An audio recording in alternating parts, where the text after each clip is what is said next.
Hi అండి, అందరికీ నమస్కారం. స్వరాగ కోకిల వీడియోస్కి స్వాగతం. ఇదేంటి స్వరాగ కోకిల వీడియోస్ అనేది మొక్కల కోసం కదా, ఇలా అప్పుడప్పుడు ఇలా వంటలతో వస్తున్నాయంటే అనుకుంటున్నారేమో. మన 5 వేళ్ళు మన నోట్లోకి వెళ్తున్నాయంటే అది ఏదో ఒక మొక్క నుండి వచ్చిన ప్రతిఫలమేనండి. అందుకనే నేను శ్రద్ధగా మొక్కలను నాటుతాను, వాటిని ప్రేమిస్తూ వాటిని పెంచుతాను. అదేవిధంగా వాటి నుండి వచ్చే ఫలాలతో చక్కగా అప్పుడప్పుడు ఇలా వంటింట్లో ప్రయత్నాలు చేస్తూ ఉంటాను.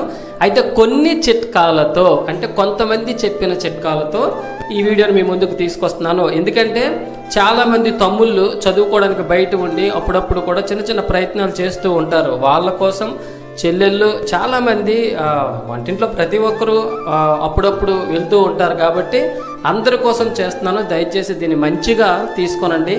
కొన్ని చిట్కాలు, అంటే మనకు వంటింటి అట్లు చక్కగా రావాలంటే నాకైతే పెద్ద అనుభవం లేదు, కానీ నేను ఎవరైనా ఆ పని చేసేటప్పుడు క్షుణ్ణంగా దాన్ని పరిశీలిస్తాను, గమనిస్తాను ఏం జరుగుతుందా అని.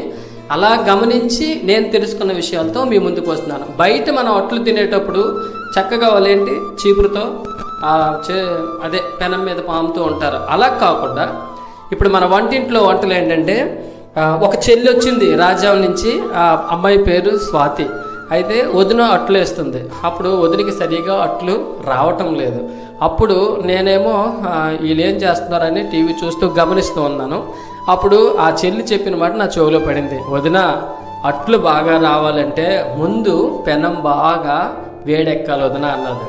ఓహో అనుకున్నాను. తర్వాత కొంచెం ఆయిల్ వేసి ఉల్లిపాయని సకానికి కోసి దీంతో ఒక్కసారి పెనం చుట్టూ రాయాలి వదిన.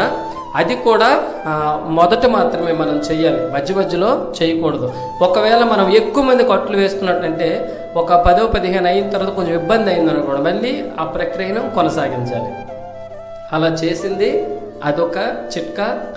రెండవది, ఆ పెనం మీద అట్టు మనం వేయాలంటే పిండి అంటే ఏమంటారు దాన్ని, లూజుగా అంటే పలుచుగా ఉండాలన్నమాట. ఇది ఎవరో కాదు, మా అమ్మ చెప్పిన మాట అనమాట.